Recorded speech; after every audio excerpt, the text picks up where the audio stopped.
Today is March 27th. It is now 3:38. I hereby call the Blight and Illegal Dumping Task Force to order. Ms. Crichton, please call the roll. Director Davis. Here. Ms. Taylor. Present. Ms. Shaw. Present. Director Knack. Present. Ms. White. Present. Ms. Neal. Present. Oh, that's Tara. Mr. Gibbons. Present. Mr. White. Present. Councilwoman Logan. Present. This is almost bittersweet, but welcome to our final meeting of the Blight and Illegal Dumping Task Force. I'd like to take a minute to just thank everyone for your participation over the last several months and to commend you for your amazing efforts. I appreciate your time and effort to explore alternatives and new approaches to keeping our city beautiful. Is there any old business that we need to discuss before starting today's meeting? Anything that we didn't revisit or anything like that? Okay, well, the only item that we have on the agenda for today is to wrap up our work. So we'll be able to prepare and finalize the recommendations to City Council. You all should have a copy of the compiled recommendations. We've grouped them into three categories: illegal dumping, blight, and communication/education. Some are legislative policy recommendations, and many are funding opportunities, which is great as we head into budget season. What I like to do is to review each one by one and make sure that we have specific information for each recommendation that we need to make a clear recommendation to council. I'd also like to hear from each of you whether there are any questions or concerns on each of them. And if there is, we'll get a consensus on including it as a recommendation. At the end, we'll take a vote on adopting a set of recommendations to send to City Council.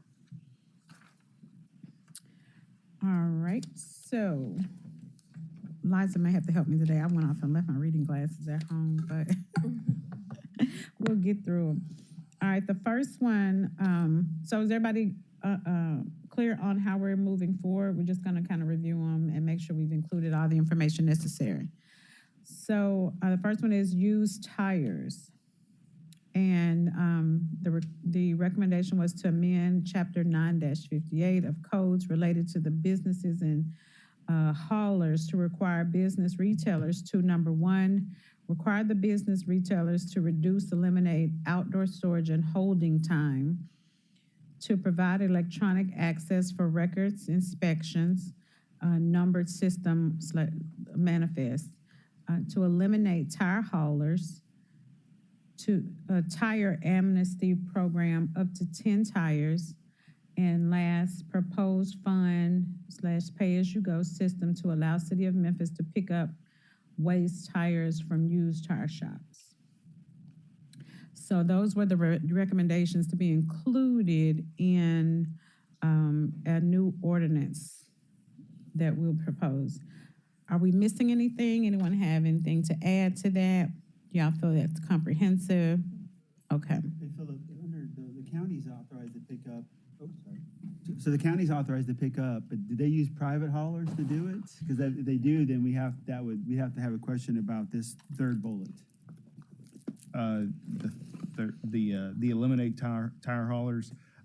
Yes, my understanding is that they do pay a third party to do that.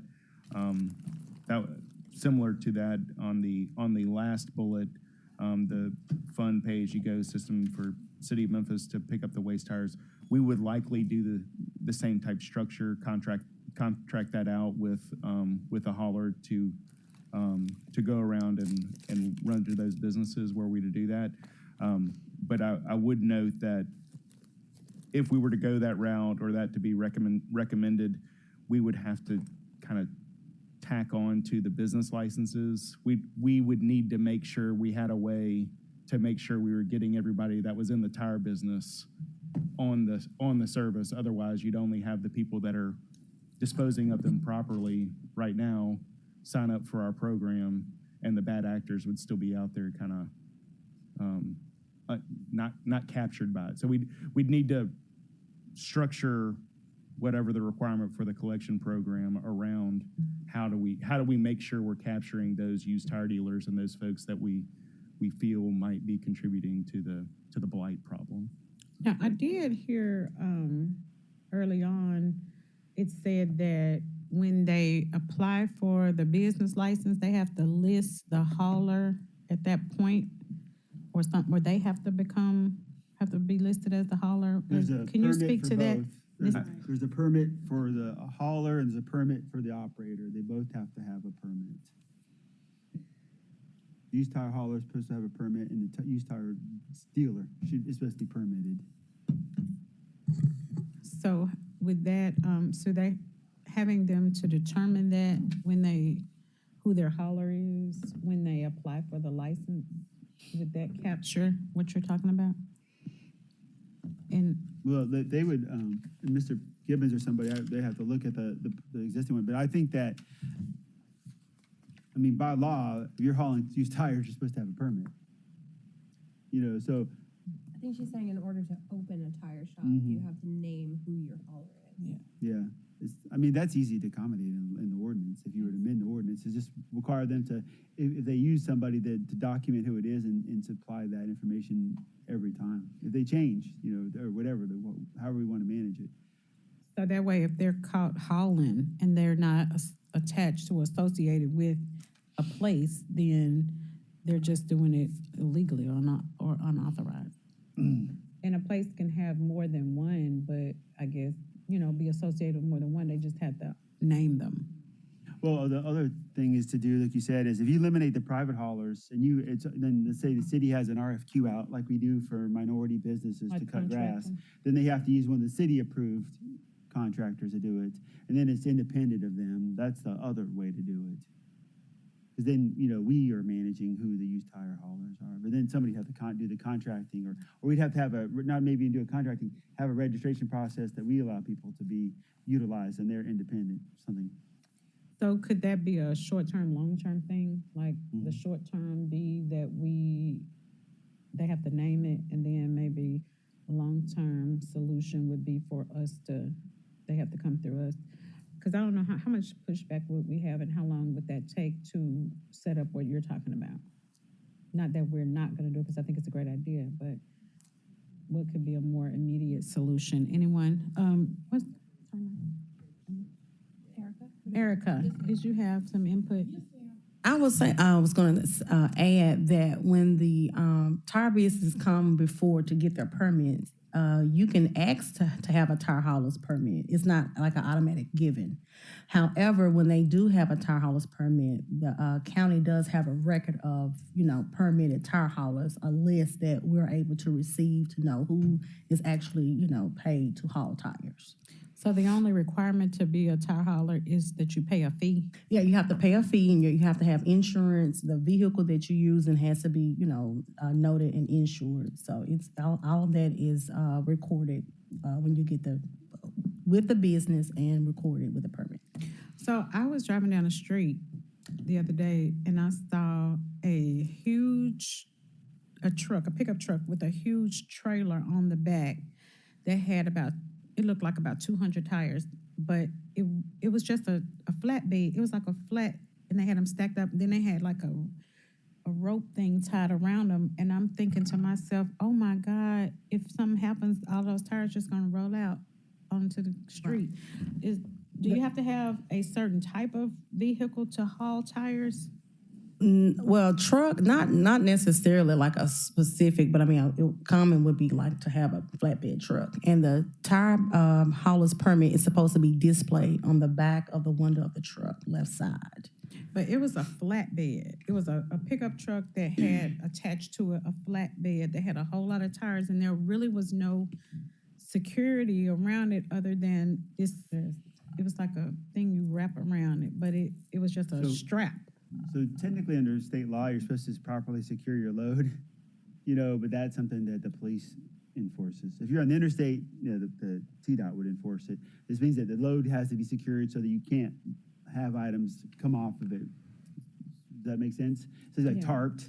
Usually it's more than just a rope. It's very securely managed to keep it safe. So this was a regular street. It was like on Park. And they were, so is there anything in the ordinance that speaks to how a hauler has to do it? Or could that be a part of our ordinance? I mean, it doesn't say it, but we could easily add the language that requires them to secure it so that to a certain level. With the, with the You can't really force them. conflict with the state rules? I don't think so. Okay, Could you revoke a permit if they have too many violations? or Sure. something? yeah, it's let's re- put that in there too. I think it's already written that way, but I'd have to double check. It's been a while since I looked at it. But I think if you have, we have the right to revoke a permit for any type of reason.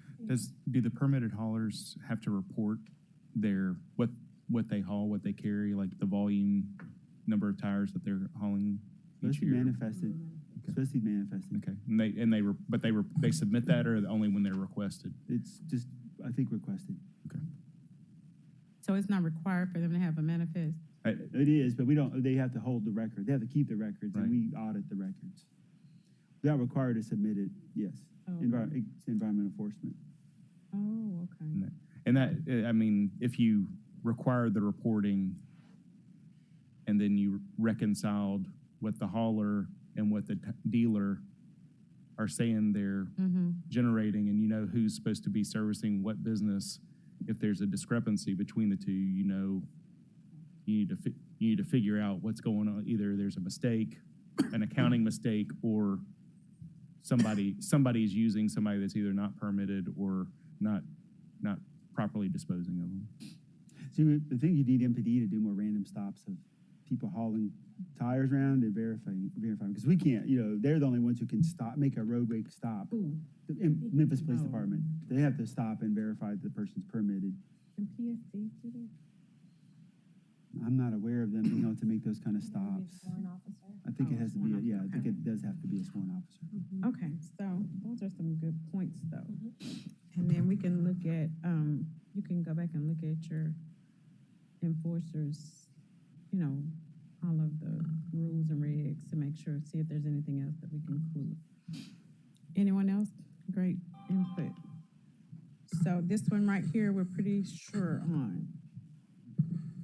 The other thing was, an amnesty program, was that 10 tires a week per month? Like, The tire amnesty program, up to 10 tires, what was the length of time? Was a month, a week, do 10? it weekly at Collins Yard? Who turned that Well, in? it's 10 tires at Collins Yard. That's max per visit. Per visit. visit. So per And how many day, times I can think you per visit? day. It's per day. Per day, so that's 10 tires per day. Okay.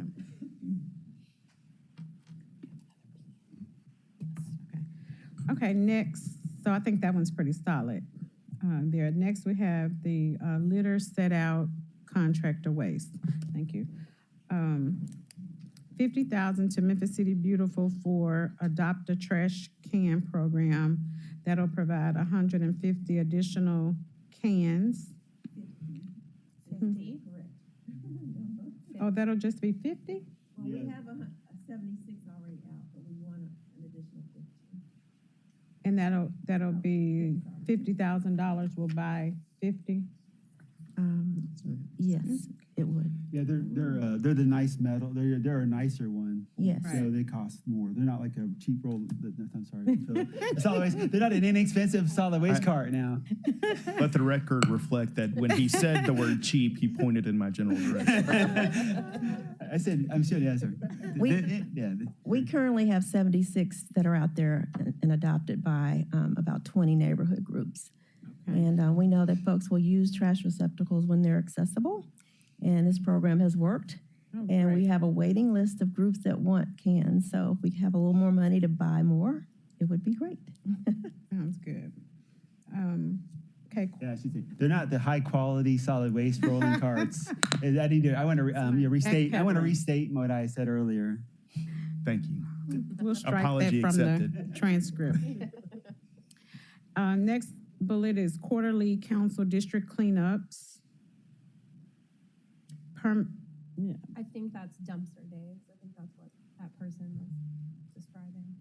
Or do we need to have dumpster days and cleanup at the same time? But I think that what Councilwoman Johnson, we talked about having concentrated efforts in one, one central location where everyone kind of, did you approve that as well? Yes. Okay, well, we'll come back to that.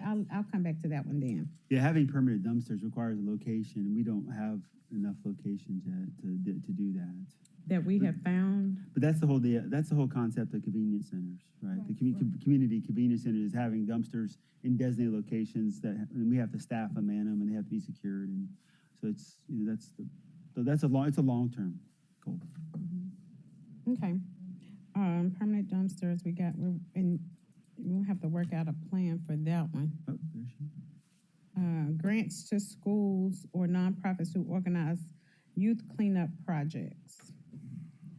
So my thought was that, how we have the crime, the crime prevention grants that go out.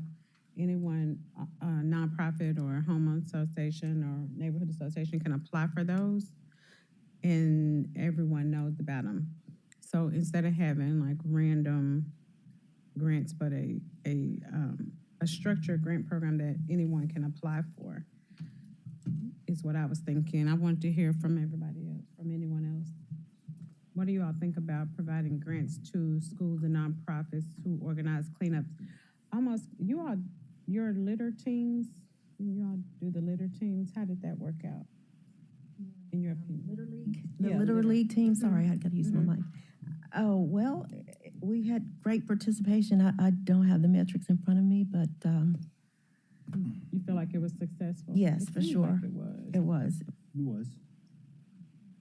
So do you think having the competition on an ongoing basis or having grants would be better? I would say the competition and offer incentives for folks to do the work. Competition with incentives, In a budget for this. such as what was that? Litter League. Litter League. Mhm. Anyone else? Well, Georgia, thank you. When we talked about that cleanup for the schools, we were really also talking about making sure walking distance and everything around the particular schools are cleaned up, because we get a lot of cases where it's a buildup of leaves, branches. There's a lot of debris. It keeps the kids from just even walking on the sidewalk back and forth. So even though I know the competition is always good, but you have different organizations within each school, from your honor society to the basketball team. You got different groups that I think too, if given possible grant funding, so they can go on a field trip or go to a championship or something they want to do, that would help as well. But we did have some okay. concerns about trash being around each school Okay. just as well. So this is what that one was about, grants to the schools or nonprofit that they could partner with to clean up the area around schools. It didn't have to be a them. nonprofit. It could be the students themselves. Okay, Actually, the school could apply for it, okay.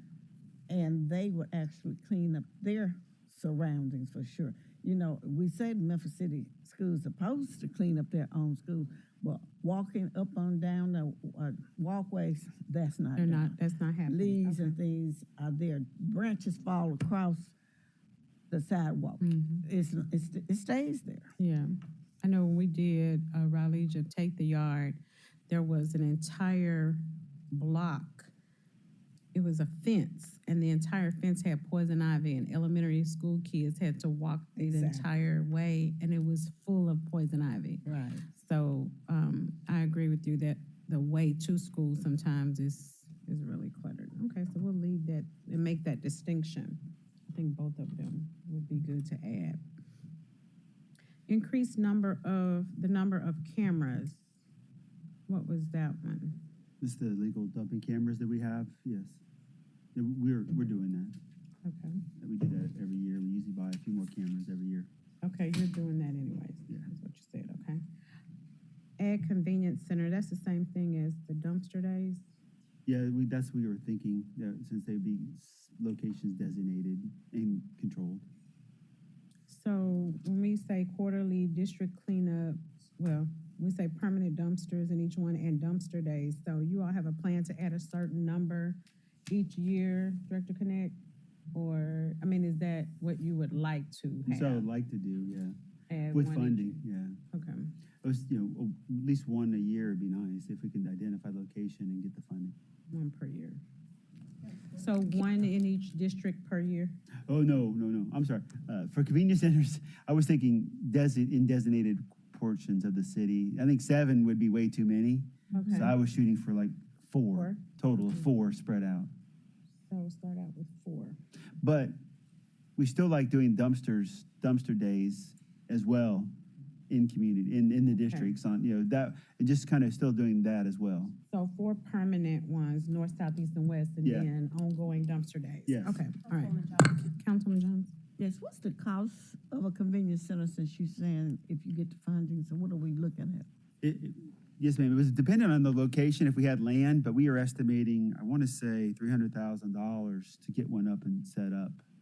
And that's the staffing, and to go to staffing as well for the operation for the year. Okay, but not the land. No. So if the land is given to you. Okay. Or if it's city-owned? If we already have it, Right. yes, ma'am. Mhm. Because I mean, that was like, that was just an idea. If we had to come in, it was just a vacant lot, right? Just a big, like an acre of land, then to pave it, set it up, fence it in, and put up a building to house the staff. That was where that cost came up. Okay. And that's 300,000 a year, or is there startup? That's startup. What's the operating? Oh, We had that before. yeah, I did. 250. Yeah, I think it was then it was like, obviously just personnel and disposal costs. And I have to go back and look at my notes. Okay, and we'll need all of that in order to do a recommendation. I had it together. Okay, Attorney Shaw? And circle back to the increased number of cameras, Director Connect, I believe when we were having that colloquy about cameras, on your wish list of funding was additional staff for the cameras to review the footage. Is Yeah. that correct? Yeah, that or some other, we talked about some, Mr. Witter's not here, but other tools to help with them as well. We had some ideas that we're exploring with like AI, Google, like cloud, to help go through all those first before somebody, make it easier for staff to manage all those images, yes. Councilwoman Logan, I would like to include all additional resources that Director Connect would possibly need to make the cameras usage more efficient. Yeah, we said 250,000 annual operation. Okay. Yeah, because I think the gentleman. Oh, it's 200 capital and 250 annual. Okay, that's probably right, because it's 3 people. It is 3 people, and that's like $60,000 a year, just people.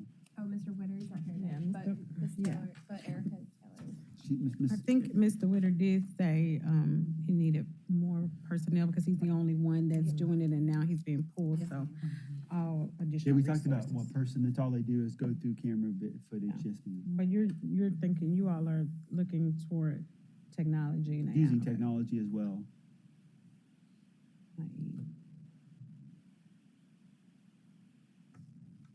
Okay. All right, so moving on to solid waste. How many more we got? Okay, I was gonna say solid waste for last, but we'll go ahead and do solid waste now. I know it's gonna be, I'm gonna circle back, because that might be a little bit longer discussion. So we'll go to the pilot programs. Select small area in North and South Memphis, coordinate immediate implementation of LED lights, ensure cameras are in the area, communicate with residents, add a dumpster to the area, and see what impact these measures make. I think this was the one Councilwoman Johnson mentioned about, let's go ahead and focus in on 2 areas. I think you said south, and so we're gonna add a north. And then everybody comes in together to make sure that happens. And Miss Melanie is going to talk about that one, so we will go ahead and allow you to mention that now.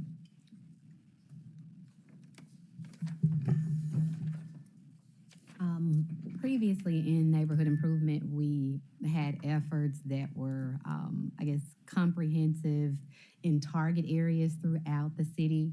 Of course, the city is divided into council districts and smaller subsets called sub-districts, and then we have also a part of those sub-districts several target areas. And so we had a strategy years ago that collectively all city services were asked to focus attention on those particular target areas at the same time. Memphis City Beautiful had an element of that in that they would kind of go before everything started, let people know that we were coming, work to organize any volunteer efforts, work to incorporate any faith-based efforts that could happen at the same time. So as I talked to Councilwoman Logan, I think a lot of things that we've talked about, including cleaning up around the schools, including just the dumpster days, maybe we can kind of put this on steroids and just make sure that everything that we feel is a priority kind of happens at the same time in smaller, concentrated target areas. And could you kind of share some of those, what departments or divisions would be included in that? Yes, definitely. All of neighborhood improvement, that would include ground services, if there's any grass that needs to be cut. Code enforcement, we would go tag vehicles. Well, we can't tow them right now, but we would in fact tag vehicles to be towed. We would just do anything that, especially within neighborhood improvement and public works, if there were potholes that needed to be filled in the areas, if there are dump sites that needed to be focused upon, we would of course partner with solid waste. As I said, Memphis City Beautiful, our nonprofit partners, our neighborhood groups, just any city departments as well as any businesses in the areas, volunteers, our neighborhood leaders, our PJA leaders. We would all just kind of ensure that there was a schedule presented so everybody knew when we would be in that particular area. Yeah, that's awesome. And the how long would the saturation take? I think we did a week before. We would have a schedule of at least like the growing season. We would have, for all the council districts, we would have all the target areas kind of outlined, and some of them, of course, are smaller than others and have more concentrated needs than others. So I just need to pull all that and just kind of figure the size and just kind of how long it would take us to pretty much hit every target area within the city. Sounds good. I like that. I might think it's gonna take longer than a week. Well, I think we had started, I think we would be definitely expanding the services that we would be providing this time. But again, that was just kind of years ago, and we had mainly concentrated our efforts within public works. But if we're looking to broaden that, you're right. I definitely think it's going to take way more than a week. Right, Yes, ma'am. maybe the first week you can start getting the communication out. Yes. We coming and trying to get to some type of flyers on all the commercial buildings so that they can start cleaning up around their own property, because it's a lot of trash just on these little convenience stores and service stations and But I'm thinking, if I may, Councilwoman, are you saying you took 1 week for the entire target? For the entire district, or just one target? One area? target area. So yes, it could be one several. target. about one target area. I'm Yes, still definitely talking one about target. one Oh, okay. target area. Okay. But what we're trying to do is get everybody involved. Right. We don't just want the city to be doing. We want the word to be out. Absolutely. We're coming. Do your part. Pick Right. it up. Clean it up. And just get this code enforcement to be working for that week. Just telling people, because they are writing people up for the trash, but they like whatever. But we coming through. And then if they know when all of this is done in this area, you just, something's gonna have to be done. We're taking you to an environmental court or something. But I just think it's gonna take longer than a week, I think, with all the details and weather and all that to be considered in the process and getting that equipment out. I mean, you got mattresses out there, you got washing machines, all of this type of stuff just thrown out. I mean, over there, especially in some of these neighborhoods on the side streets, it's going to take a lot to get this cleaned up. Well, I like to add, so, like Melanie's right, but we also have this whole new illegal dumping team now that we Right. never had before to add to this whole Right, that's concept. good. So we do have additional resources that, ideally, solid waste would not even be burdened as much as they had in the past. Because the reason solid waste was even involved is they had the equipment to help with the pickup. So now that we have that equipment ourselves, it would be a lot more, just Public Works doing the targeting and doing the tackling this. And if solid waste was needed to come in, we could obviously call upon them and help us out. As long as they're done with Area E. Look, at least they're Don't pull them they're off caught Area up. E. Yeah. No. But so I think Ms. Neal mentioned, Director Neal mentioned Memphis City Beautiful going in first and doing a saturation of education, information, pulling in the nonprofits, pulling in the churches and the schools, notifying everybody, putting posters out, like you said, at our buildings. And so we'll come, right, or even longer. We're going to be in your quadrant or your zone or your district and on these days. So everybody sign up, and then on those, when they're there, everybody will, be out. All the groups will be out doing their thing, right? Okay, perfect. And people will start, if you give them a telephone number, they'll start calling, saying, all of this trash is over here. All of, we'll give them the physical Yes. boundaries. People gonna start calling and letting you know where all this trash is.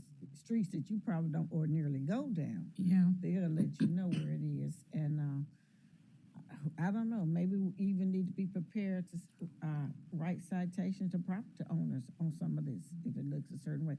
We Definitely. just need to be ready with every possibility. We're not just coming and cleaning up your trash because we're that nice. We're cleaning it up because we just feel like we got to make it look better, safety for everybody. But if you have dilapidated homes or property, you got to start cleaning up your own too. Mm-hmm. We're not letting them get away. I don't think there should be a way to let them. And maybe having some type of pamphlet that we can leave with them, letting them know that, excuse me, we've been here, but it's on you, and you're going to get, written up. So we don't have people saying, well, we'll just wait till next quarter. They're going to be through here to clean up next quarter. But so we do have to have some strict guidelines. And, you can talk about that too. And if they installed those LED lights this past week. If you start with that, and they actually think there's some cameras attached to it, they may think differently about putting so much trash out because the cameras and those lights are supposed to work together, to my knowledge. So starting out there in Westwood would help. Mm-hmm. And then you all kind of know the target areas. We can start with in the north and then the south. So maybe in the coming, budget, we can look at doing one in the north, one in the south, target areas. What would be needed from council? We know exactly. We just would love to coordinate with the council and get the message out. Mm-hmm. I think the communication is really important. Because we would need to kind of drive it in our districts, But in terms of money, was there any money needed for this? Any additional? Mr. White is saying tires because we do definitely cover that cost for PSC, and they have, of course, hired more people, and they are collecting more tires. So that's been a challenge for us budget-wise. So you're right. If we are more structured and more comprehensive, of course, that cost will increase of tire disposal. Mm-hmm. Okay. So we might have to identify this particular program or this, this method as a program, so that could be extra just for that or needed for that. All right, sounds great. I'm really looking forward to that because that way everybody's working together, we getting it done at, one bang and then moving to the next one, and then we can increase that as we go. At least that would be a process that's in place. Okay, sounds good. We'll move on to beautification. Who has to go? Okay, so he has more time. Yeah, they're running behind, so I'll probably be all right. okay, great. And we're running ahead. Next is Public Works Neighborhood Improvement to schedule comprehensive target areas. We just talked about that? Yeah. Okay, including city services, outreach, That's gonna be a main one that we note. Funding for Memphis City Beautiful for grass mitigation, minor repairs for seniors and citizens who are challenged with compliance due to lack of financial resources. Do you want to add to that? I was just gonna say, we also have, it's kind of covered under the environmental court section too, because we have that in the general fund. The foundation will serve as assistance in creating and funding an environmental court foundation. Did you bring that one? Or you spoke to that one? Those two kind of go together. Really, it's looking at ways to set up funding for those that cannot afford to make the needed repairs. So, I think there's a space for both of those. So I think the Environmental Court Foundation funding would specifically go towards those who've been cited for code violations. So that is specifically only people who are in environmental court. I think the funding that would go to Memphis City Beautiful could be funding for just anybody generally. So we want to make sure that we have funding for people who are not, because as we know, the way that our code enforcement functions, it's just only when somebody calls about their property. So that we still have problem properties and we still have elders and indigent people. They just may not be in environmental court. So I think that that specific funding should also be available for Memphis City Beautiful or another agency that could help with that also, if that makes sense. So help with those that are in violation but not in environmental court. Yes, because those are two separate concepts. There are lots of problem properties in Memphis that aren't necessarily in environmental court Why wouldn't they be in environmental court? because they have not received a referral to code enforcement. So again, you don't get to environmental court without being cited by code enforcement, and you're not cited unless there's an actual direct Violation. no, not a violation, but a direct report to code enforcement. A violation, but we would violate them for non-compliance of the ordinance. HCD already has a program, for this, like this, but it has been challenged by getting enough contractors, I think. We'd have What's to get the an name update. of it? It's, Is it the ARP program? it's a HARP, isn't it under HARP? Yeah, I think it's under HARP. Yeah, and so they actually have some funding, and then the county has a program as well to help with the same thing that was funded by the county former Commissioner Jones. So there is two programs out there now to help people who are indigent or financially incapable to do housing repairs. Now, some of it is through environmental court, but you don't have to be in environmental court. If you qualify, you qualify. For housing repairs? Yes, Oh, ma'am. okay. What about,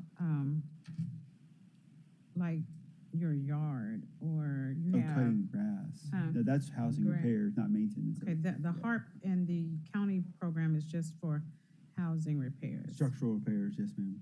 But if you have 15 cars, junk cars, old cars, or, grass too high and just junky yard, is there anything for that already? No. Okay. Well, we do have a little something.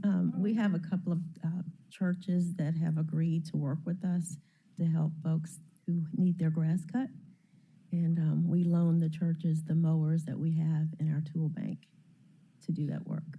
Yeah, we have the tool bank now. Mhm. Yeah, we can allow people to use that. The name of the program?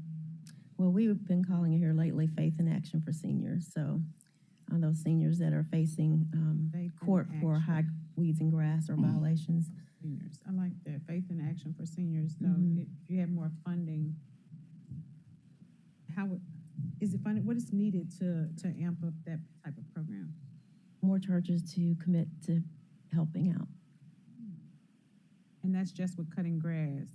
Yes. Okay. Faith in Action We for have the Seniors. equipment for them to borrow. Okay. Mhm.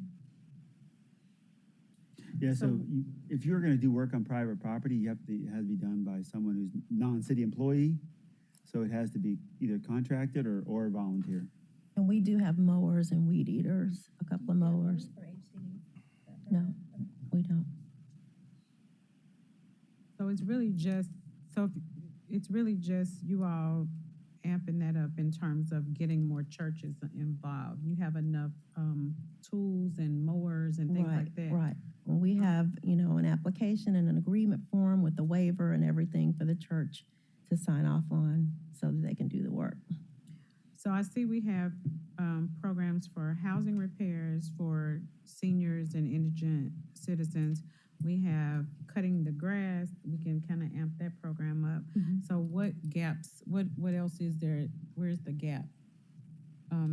That would be. Well, if you're looking Direct at Connect cleaning and up a junky yard, Junky that is yard. a different element, yes. Because you're gonna require to have some equipment and trucks to haul that away. So that would definitely be programmatically a funding need. Okay. Do you all see a lot of that in environmental court, or you see a lot of violations for that? Yeah, the judge struggles with that. He does, try to be patient with them I mean, most of these end up in court, right? Because we've tried to get them to kind of clean up and they just can't. So what happens is Clean Memphis has helped, I believe. Clean Memphis has come along to help out whenever they can. I don't think they're the only one that comes With to mind. removing Really. cars and stuff? Yeah, with They- just trying to clean up that junky yard. Now, getting cars and stuff towed away, if the person's willing to do that, then there are salvage opportunities there. If they just have to have title or deed or be willing to let go of the junky vehicle. Because Okay. there are companies who will do that for free if you're willing to. You can even donate them to what is it? There's several foundations who will gladly accept them too. Because they can help leverage that for financial benefit. But So junky yards, that's the gap that we see right now, and that would require funding. yeah. And you do see, what percentage of those that make it to environmental court who cannot afford, what percentage of the cases are those cases? We'd have to do some research. I don't know if we know right now, Councilwoman. Oh, I was asking. Well, so generally, I think most of the time, if you see a lot of resets, that's typically because people are at least telling the court that they cannot afford to or have some type of barrier to relieving or mitigating the code violation.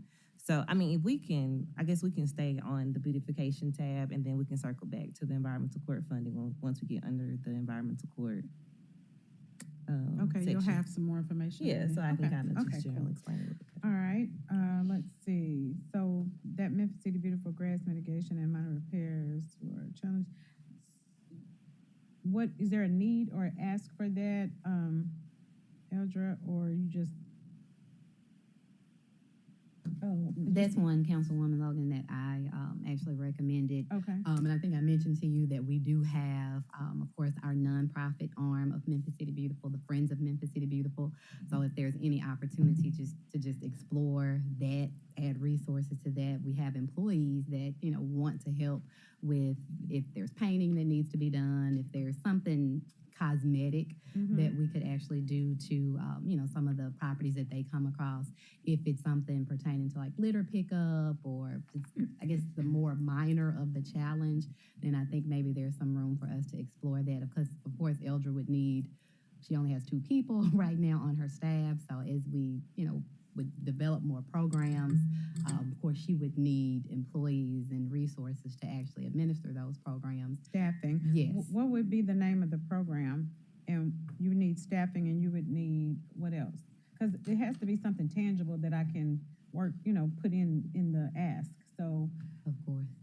if, And Eldra and Director can talk about that. And okay, just, and then send that information to us. so we know can there's a include that. definite need there, and we Yeah. know that, of course, we have resources available already, but I think that if we could just add to that, but I hadn't thought through just branding and Yeah, what that would look yeah. like as of yet, but we can Okay. quickly talk about that. So I'll and make get a that to note you. that you all are gonna get together and you'll forward that information, because that will need to, that kind of pairs with this, the whole Faith in Action, or the one you're talking about, and the one that has a gap in it. We can, kind of look at those. Okay, Yes. great.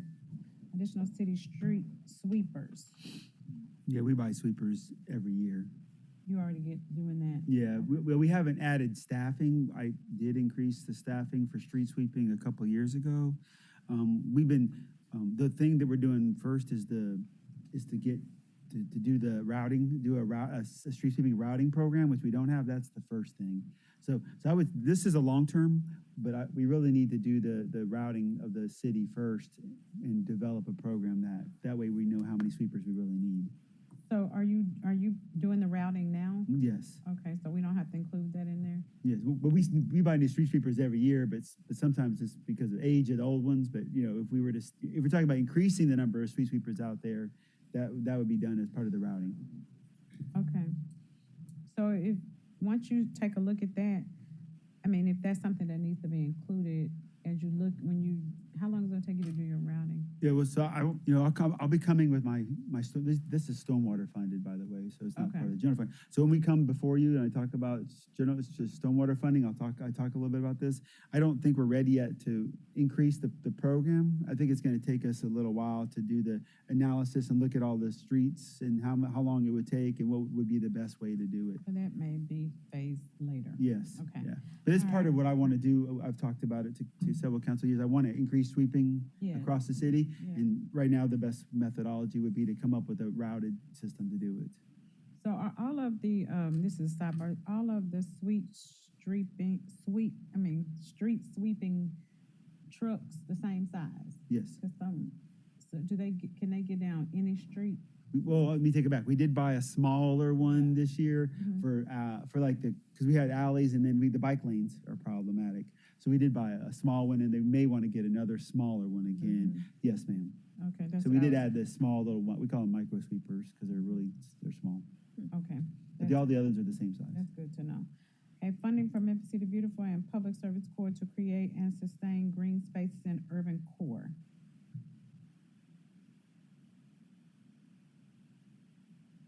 Is that like parks though? Are we talking city parks or different green spaces? Because that's clarification.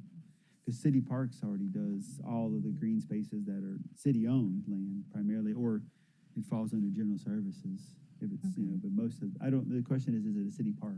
Yeah, is that yours? I probably mentioned the notion of investing more in public landscaping. Yes, it makes a good statement. It reflects that someone cares, and it also promotes good behavior in terms of waste handling and enhances community pride. So a lot of our public spaces aren't landscaped anymore due to lack of horticultural staffing. So we could consider some of those things. It would help. Okay, I love that because I do notice that when you go to certain communities and even when we did the Code Green with the children and we talked about when you go to certain places, how does this make you feel? And they would say happy and I like being here and it's beautiful. Well, when you go to places and it's dirty and then I'm sad, I don't want to go there and that type of thing. So it does impact the psyche of young people who eventually become adults. And when you do a cleanup, if you don't put something there or beautify the place or put I call it a fence around it, then it's going to become blighted again. So I think that's important for us. We used to have beautiful plants in major common areas in Memphis, and we don't see that anymore. So Councilwoman, I have a question. Is there any way to add or incorporate all the city-owned properties, getting those cut? Now, I can see us going out there beautifying the property, but we got a lot of property just not being cut by the city in the summertime, so that messes up everything. So how can we address that? Well, city-owned properties are cut cyclically all the time. I can't speak for the county. There may be a county-owned property. That's usually more of a... We get complaints about city-owned property not being cut 4 and 5 feet high. That should never happen, Councilwoman, ever, because that's really, we have funding for that. Sometimes they think it's city-owned, but it's county-owned. That's always a very common misperception as well. So, but if all the properties that we have in between the grounds and general services, those are cut on a cycle. They should be. when you say a cycle, what's the longest cycle? On the city right of ways, every 2 weeks. Every 2 weeks? Yeah, and then the city-owned properties are every 2 weeks as well, right? So everything should be every 2 weeks. Every 2 weeks. Every 2 weeks. If it's city-owned or it's city right of way, that's ours. Come on, let's get real. It's true. I'm saying now I can't speak for the state. Average person won't cut I it can't every speak 2 for the weeks. state. Come on, we talking about the city. Okay, But then another issue, I don't know how we could deal with this. It's in some cases, it's property owned by Memphis Light Gas and Water too. Or that- TVA, or yes. TVA or the railroad crossing. Yeah, now railroad, we have no authority or jurisdiction. And all of that is out there, so I don't know how, but it's grass Yeah. cutting is an issue. I wasn't aware of that. Are there a lot of properties like that, that TVA, MLGW, railroads, the public utilities, do we have like a list of them? Are they known? Is there someone assigned to advocate for the city? I mean, on the city's behalf to these agencies? I mean, these areas to Public call them? Works. Huh? Public Works, You? yes. So, but like. So are you so calling, you texting, you emailing, you sending pictures? What we doing? all of the above. You might need a little crew, little committee of people. to The come. railroad is especially difficult, so Congressman Cohen is a person we reach out to for when we have difficulties, because he's the only person who can get a response. The MLGW and TVA, like Mr. Gibbons just had a conversation with TVA about cleaning up a property. They were very accommodating of us once we expressed our concern to them. Even though they're a federal agency, we have no jurisdiction over federal agencies. They did respond.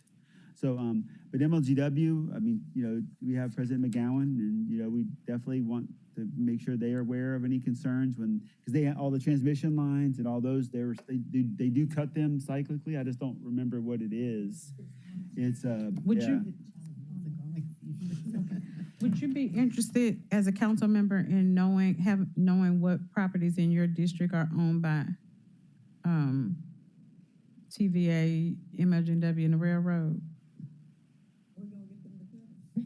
I mean, yeah. I mean, I'm saying, I know I would be interested to know as a council member, because when constituents complain about it, to me, I would like to be able to say, that's actually not a city-owned property. Can you reach out to your state representative or your your congressman? That may be part two, this communication. Mm-hmm. If we send a letter to these reps to let them know we're trying to clean up the city, will they try to come up with funding to address the issue? Not one area in particular, but in general, we want funds for cleanup. Mm-hmm. It doesn't matter if it's state level, federal, we send those type of letters out asking for support of the city. I know Mayor Strickland sent a letter or communication to the state regarding the interstate cleaning and things like that, and they came through and did that. So I would like to know. They paid for an extra cycle, the TDOT commissioner and the governor did. They did fund an additional cycle, Yeah. so they have been responsive to. Yeah, so I think that would. Yeah, for another communication, and you can get it done, it just, it won't take too long, I guess. I'm sorry, you could probably get that done with that knowledge, with those boundaries. Mm-hmm. We'll get somebody from mapping to probably pull it up and give you how many property owned. I think that would be a great idea, because I would like to let my constituents know. All right. I had a quick note about ahead. the funding for green spaces. I just shared with Councilwoman Logan a Washington Post article, and I'm so thankful for this task force. When we talk about green spaces and blight, we're talking about public safety, right? Statistically, the best way to decrease crime in urban areas is decreasing blight. And even more specifically, the best way to decrease crime is to increase green spaces in urban areas per the data that we have. I would like to see that added to our pilot program list and identify two neighborhoods. And what does it look like for us to identify and rebuild urban green spaces in those two neighborhoods, and then track the progress of the crime as it relates to the investment that we've made in those pilot programs. Okay, I like that. With that concentrated effort area, pick two, one in one area, one in the other, and then track it. I like that. The green spaces, like a pocket park in a neighborhood or something like that. Okay.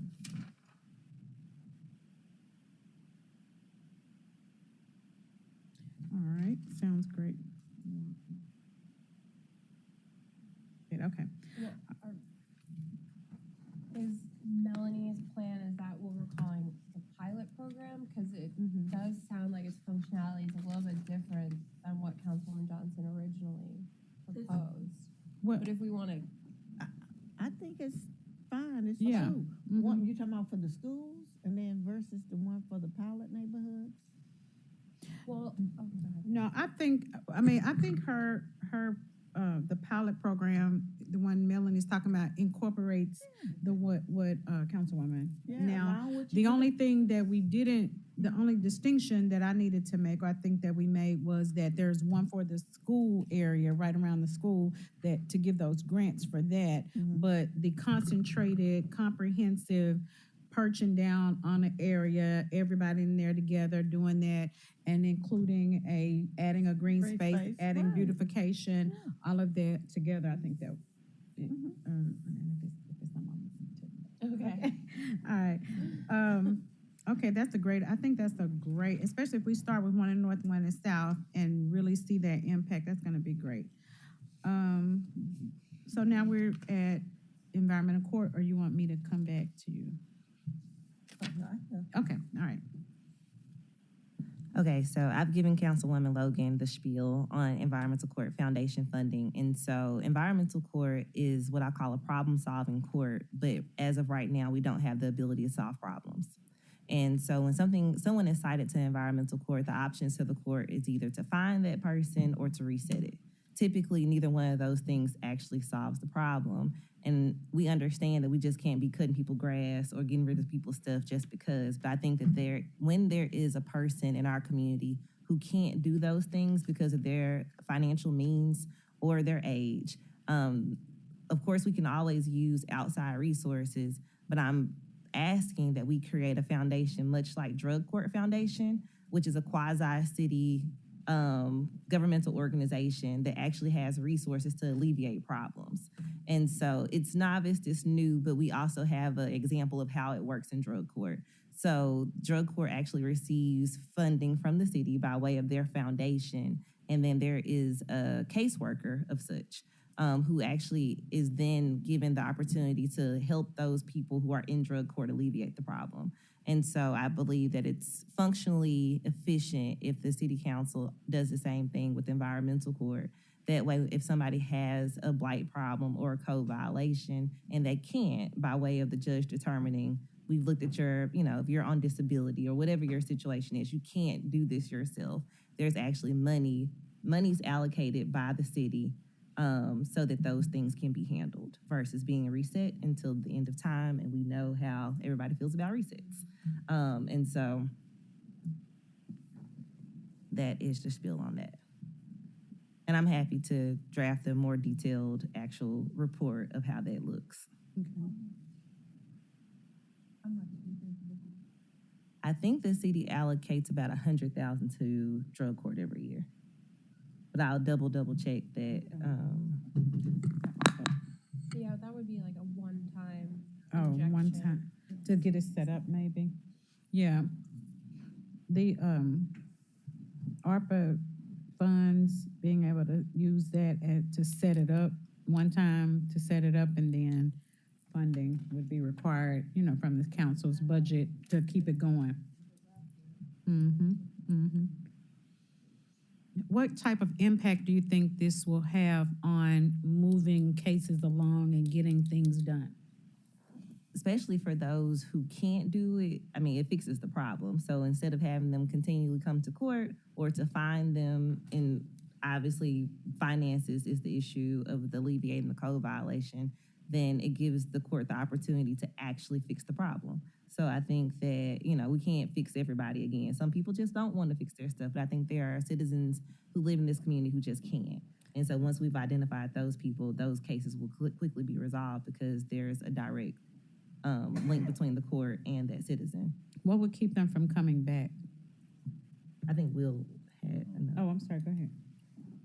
I would just kind of echo that. I think it would be helpful in situations in which there's a defendant who wants to do the right thing but does not have the financial capacity to do so. I would be against handing this money to people who just don't want to do the right thing. But the people who want to do the right thing, I think it's a good idea. Okay, great. Councilwoman? What are you currently doing when you are in those situations, when you know it's desperate, something? Do y'all have any organizations you turn to? Clean Memphis has been generally the organization who's been helping But again, that's kind of leaning on the organization, depending on their staffing, their But funding. they are paid through the city too.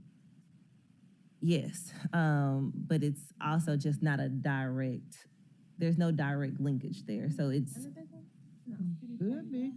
Getting orders, we're getting a lot of court orders Yeah. to actually. Yeah, when the they're judge, insinuating private we asked the judge to give us an order to do it, so that, because we Right. have funding, but obviously only have so much funding, so, when we place a lien on the property, so. Oh, They're using public funds. Eventually, like if they sell it or something. Yes, then we try to get made whole. Okay. That's the discussion we have about the, So Clean Memphis is this nonprofit, right? yes, It's a nonprofit. And so we pay them to help with situations like that. We don't Yeah. fund 100%. no, No. no. Just Oh, They we get just part. some of their Oh, funding, okay. yeah. They get Okay. funding from the county and Yeah. other sources. as Okay. well. Yeah, donations. yeah, so again, Clean Memphis is more of a big picture. So Yeah. again, it's not Mhm. necessarily specifically targeting things that are in court. It's just targeting, just cleaning up the city. Yeah. So there's no specific focus on court order violations. Y'all just lean into them as a resource. Yes, because Okay. that's All pretty right. much the only thing that we've had available. Councilwoman? This year, when the contract comes back up, or whenever Clean Memphis contract comes up, we need to go through exactly and see what Clean Memphis is doing, because they got about 125,000, if I remember correctly. I'm not certain. From the but- city, Yeah. yeah.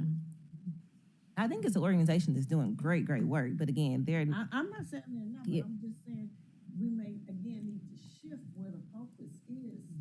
You know, we just need to see what people are doing with the money, that's all. Okay. All right. Was there another, let me see, community courts, housing, community centers? Yeah. yeah. So I Example did MOU. provide that MOU via email earlier. Oh, okay. It says attached, but just generally another environmental court idea is that our community courts right now don't necessarily have a permanent home. And so there was an MOU that was drafted, and somewhere kind of got lost in the government shovel, getting passed through the channels to create a space, a permanent home for environmental court, community courts in community centers. That would alleviate people who have minor code violations from coming to 201. Driving downtown could be an inconvenience for most people, and them having the ability to resolve those issues on the community level. So what does it look like to have one at Orange Mound Community Center? What does it Yeah. look like? Actually, I did a walkability study and kind of found what community centers are best accessible by people. And so that has been proposed. And if we can have city council support, getting the administration on board to transition those community courts to a permanent home with the city of Memphis. Go ahead, Councilwoman. In order to do that, will you actually need a space secured, one office? Okay, so I just want to know what you're asking for. Yes, and at least when I actually originally did the proposal, probably a year or so ago, I actually met with each of the directors at the time of those community centers, making sure that the space was available, that it was enough space to accommodate a courtroom, and that nothing was happening during what our set court times were. Is it dedicated space just for It community? doesn't need to be dedicated space, just space that's reserved for that particular time period that we yeah, need, which would be each month. just once a month. Mm-hmm. No, we're not asking for courtrooms to be created in community centers. No, I mean, that would be lovely. That's if you like to add that to the long-term ask, I would love to see that happen for a lot of courts. Okay, but just a dedicated time slot. Yes, a for time community slot, court. a time slot. Okay. Funding. Did you include funding I for don't that? think, in my little personal opinion, I don't think that there is a financial requirement from the city, just the availability of the community centers that we already have. Yeah, because all of them pretty much have a room Mhm. that is available. Okay, and we can touch bases with Walker, Director Walker about that. Okay, sounds good. I like that idea of having it more accessible. People, may come to that as opposed to coming down here. Traffic courts. Mhm. Traffic court. Oh. Okay. Thank you for that. We're gonna go to communications, outreach, and education. Centralized, user-friendly constituent complaint intake system. either specifically for blight and illegal dumping activity or possible substitute for 311. Who was that? Anybody That put was that? actually Director Zena. Yeah, I think he mentioned that. Did you guys talk about that? I think my recollection was the thought was having a centralized for the city and the county, you know, so that there wasn't a kind of a tennis match back and forth with a complaint, that there'd be a centralized complaint intake system for both the city and the county together. As opposed to what I recommended by combining them. Remember, he said he'd rather do that. But he was supposed to come with send us a proposal or an idea of what that would look like.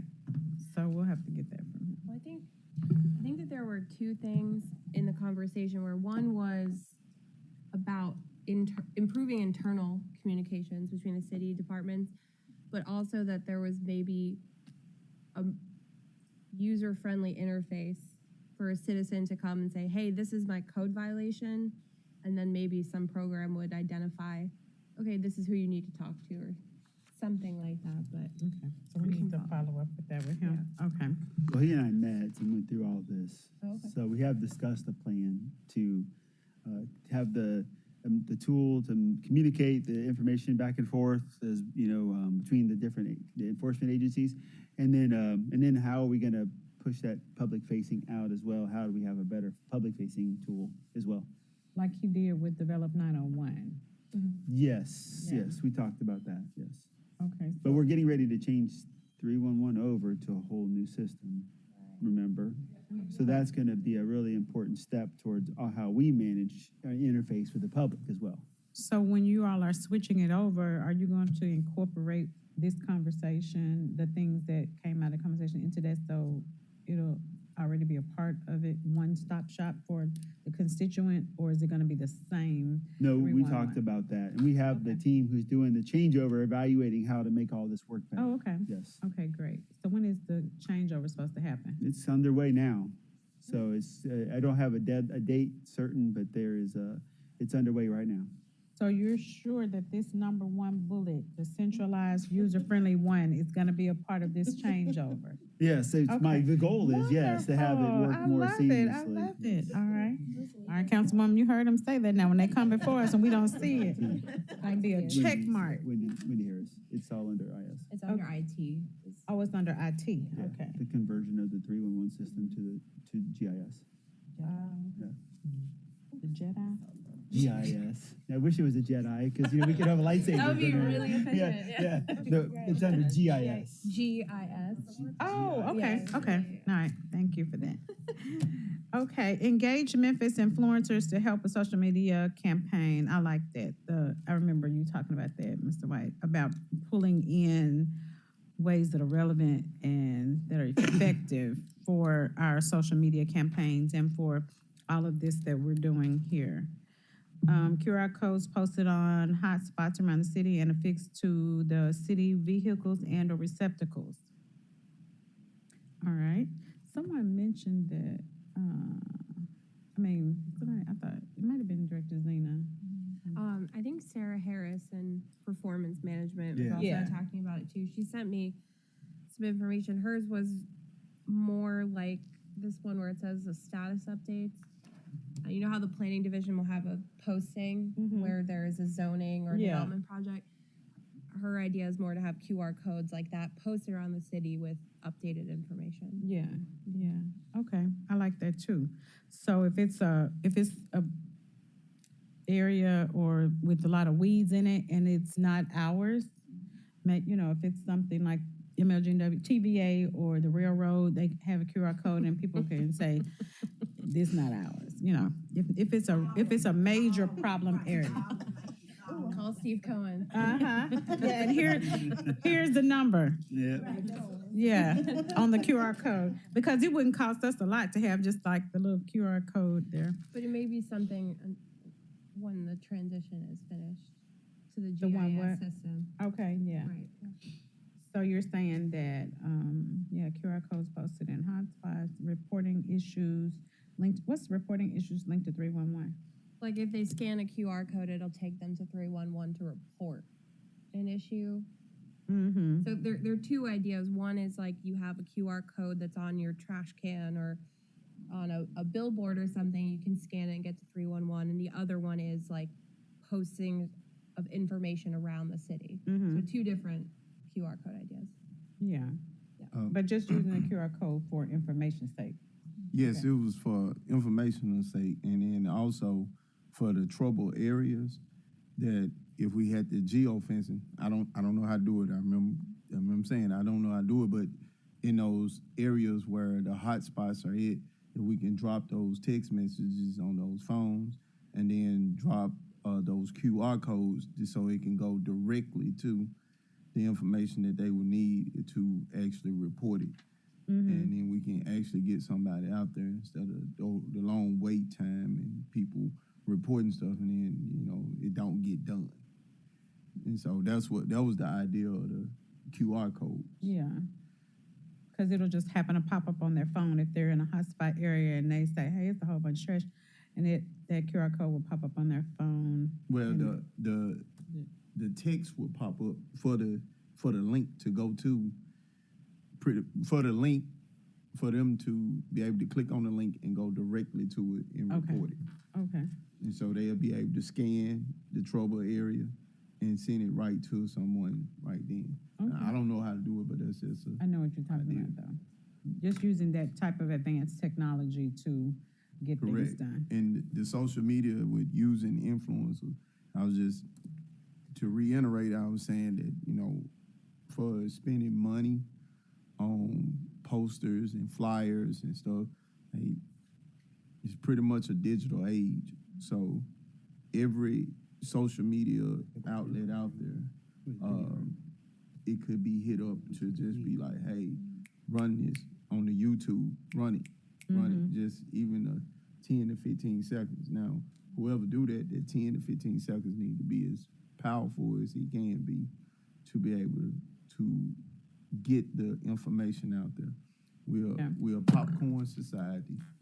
So it's like, if we don't catch them in that first 10 to 15 seconds, it's gonna be gone. And then you'll regurgitate it when you see that area. Like I get text messages all the time. Hey, we got tires right here, and I seen crews out right then instead of just waiting. Oh, we'll get it next week. No, it's when somebody, when they do it, then that way the feedback comes back and it's like, okay, we're actually getting something done. Then we can go back and keep using the Twitter, the YouTube, the Facebook, the Reels, the TikToks. You got to keep pushing it out there for them. Okay.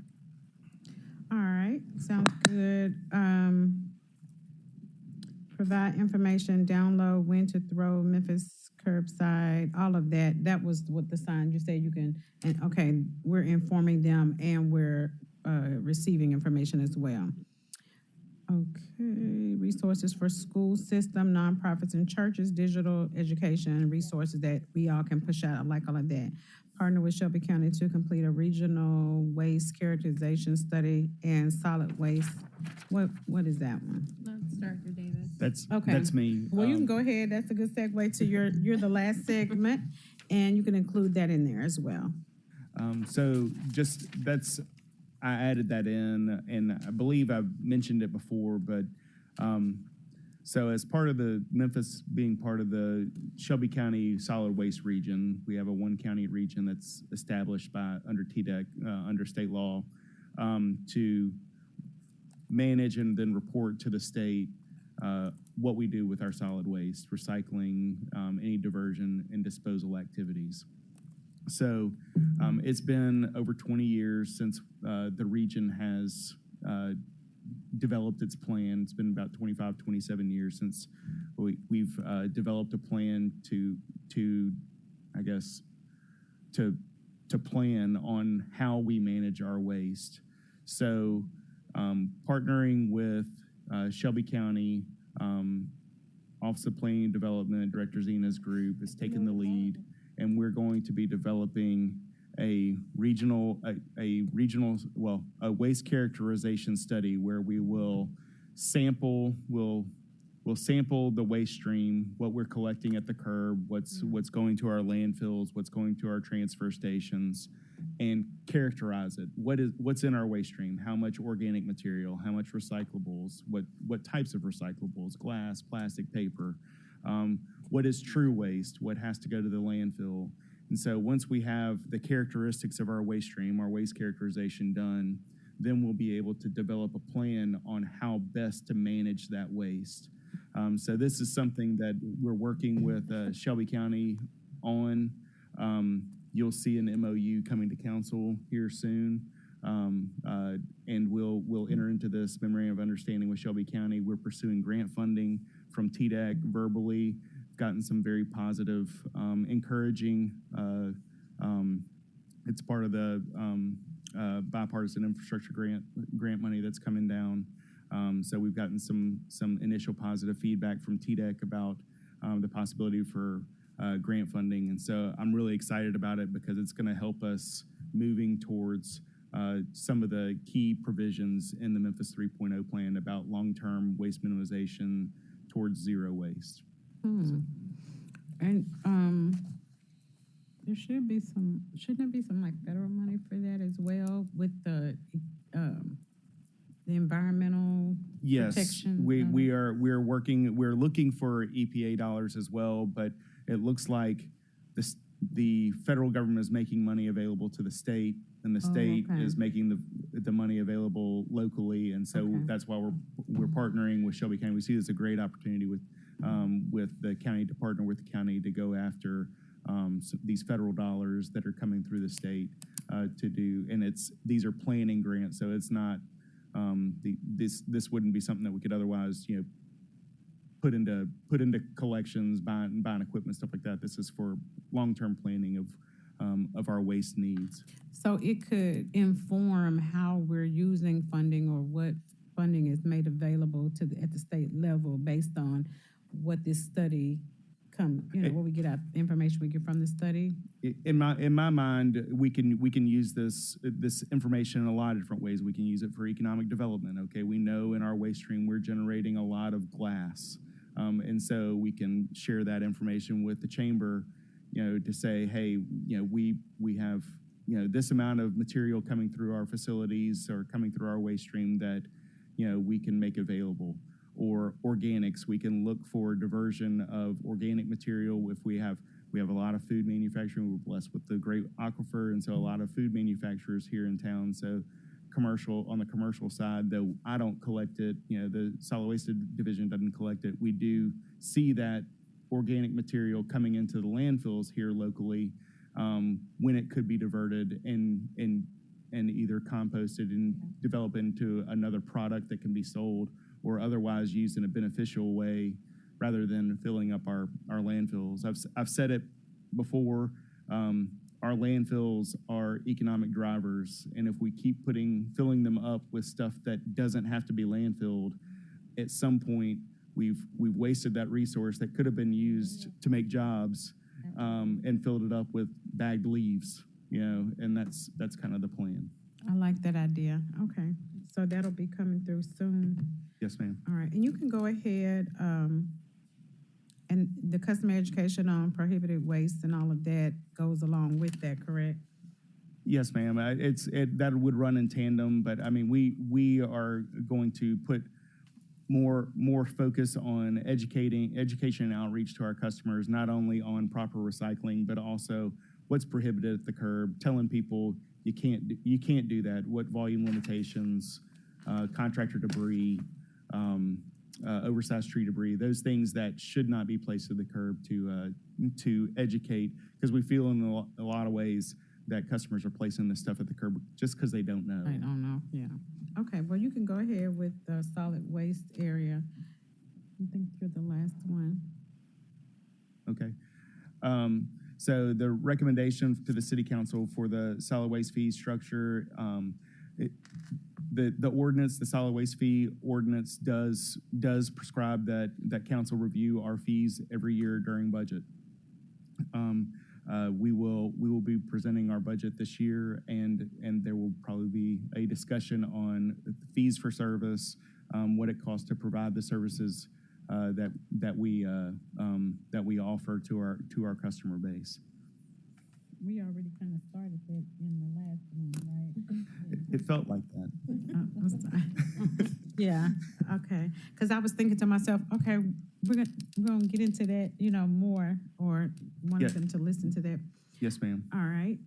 And as we move into with the waste characterization and the solid waste planning, there may be discussions at that point about services and the level of services we provide as a matter of how we're managing our waste as well.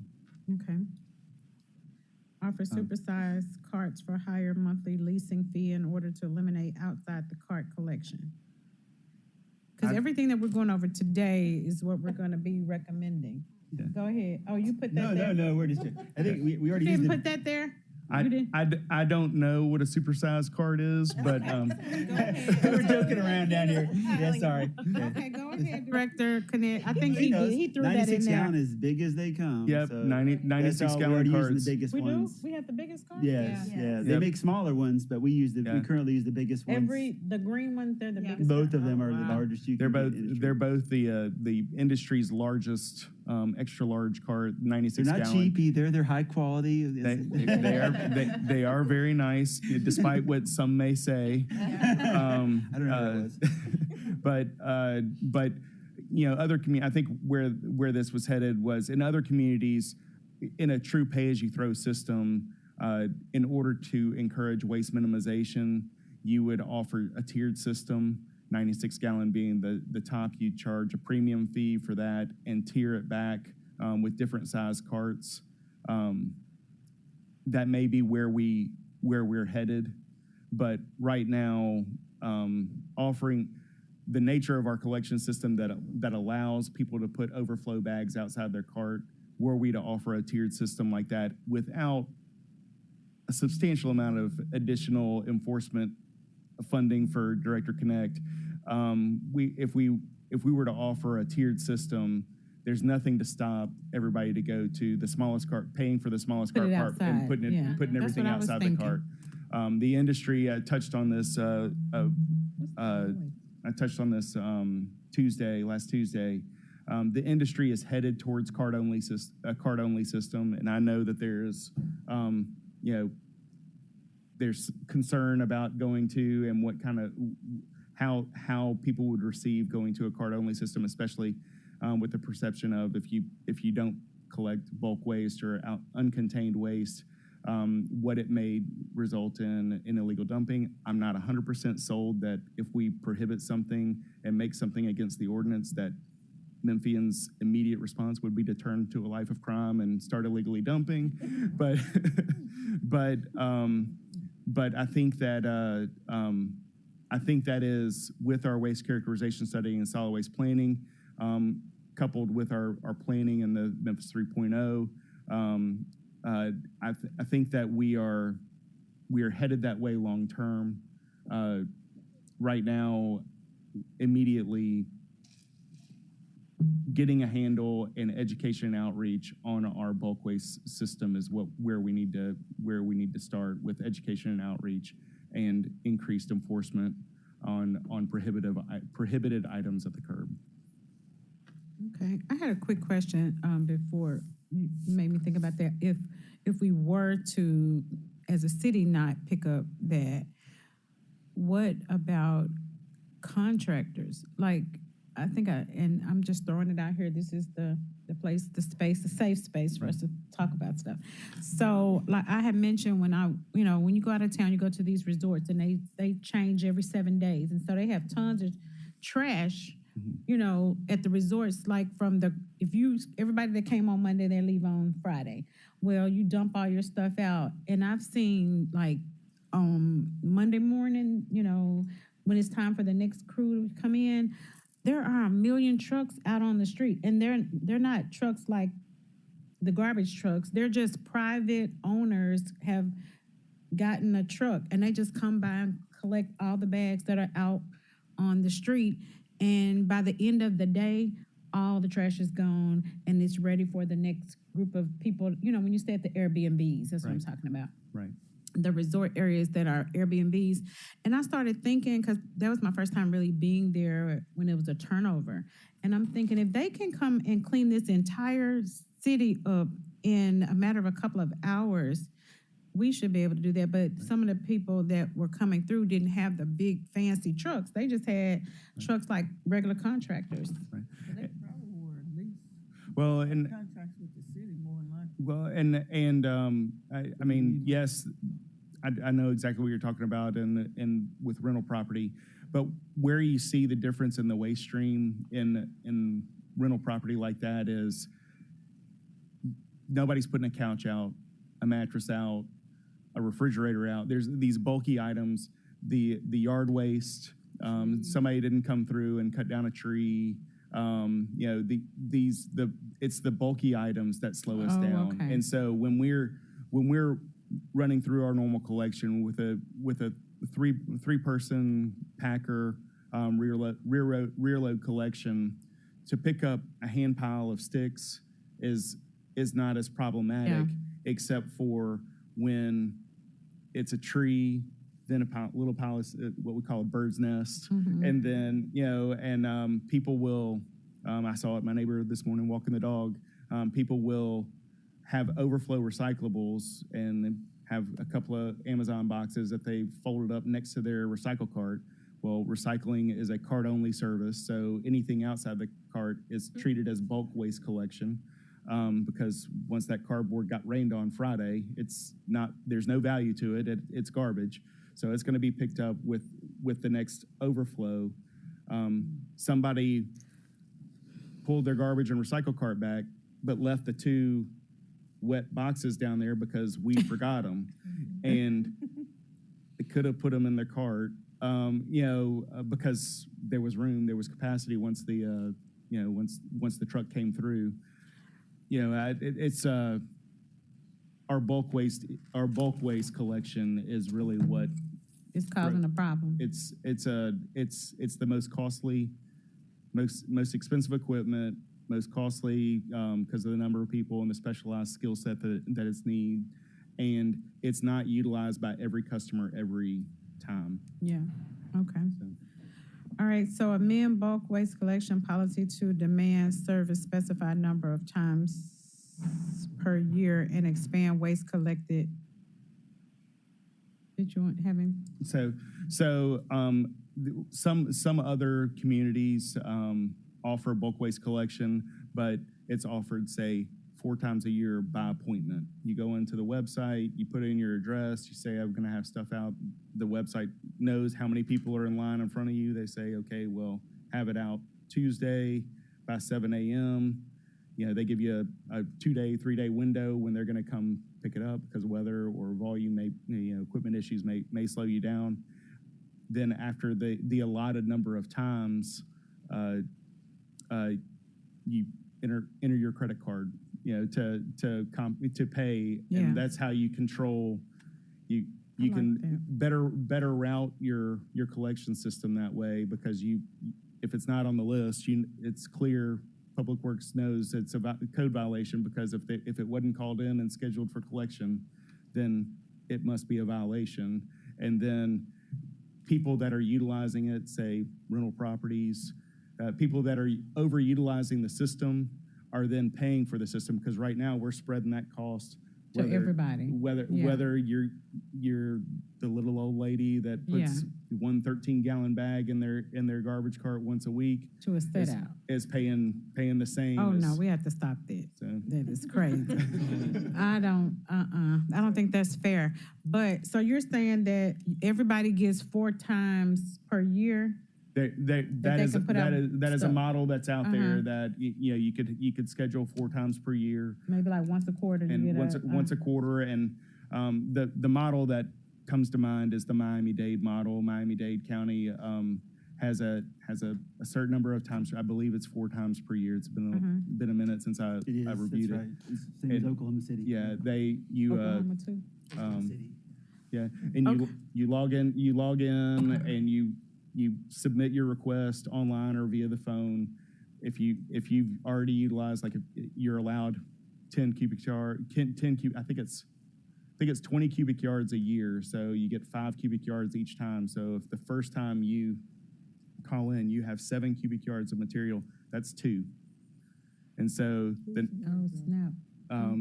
the collection is measuring. So Okay. and then and yes, that would be, so we would have to implement, much like our tagging system, where we photo document. Okay, well, I want to hear, I see a frown over here. I want to hear from you all what y'all think. I like that idea because some people, only thing is if you've used up your photons and then you go put your stuff over somebody else's house and then they're going to get charged for it, right? Well, they would have to call it in, and if they're not calling it in, it's a code violation, and that would be an issue where that customer, if somebody is trying to steal service using their neighbor, I mean, that would be a law enforcement issue, because it's theft of service. Yeah, yep, that is true. It's theft of service. Okay. What any cons? I saw you frown. I was just asking you, thinking, I don't know about that. That's what it looked like. As an attorney, are you? No. This is not an attorney opinion. This is I have a lot of stuff opinion, and I probably shouldn't have a lot of stuff, but I do have a lot of stuff, and I use the bulk waste days often. Like I just 311 my bulk waste day to see that it's next week. And so we're moving from once a month to 4 times a year, and then we're also monitoring how much somebody can dump. Yeah. The models used elsewhere are That's his leading statement. are designed to control the cost, minimize the waste that's generated, and make sure that it's called pay as you throw. But if you throw more volume than your neighbor, then you pay more through the system. It's trying to, I mean, they're designed to drive behavior to minimize waste. That's what it's designed to do, and the way they do it is they require those that use the service pay more for the service, and those that use it less.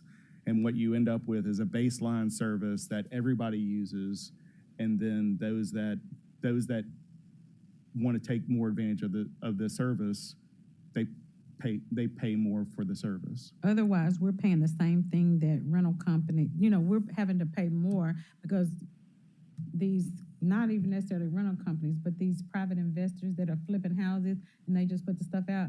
And I've only used it one time last year, but I'm having to pay more because these people and other people are using it more often. So I think that's fair. And we started down this path, decade or more ago, more than a decade ago, because it was before my time.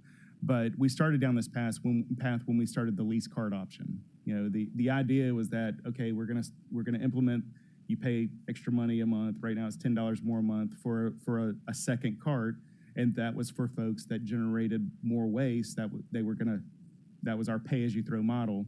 We just never eliminated the allowance for the overflow waste. And so we started down the path, we just never fully To executed. the next level.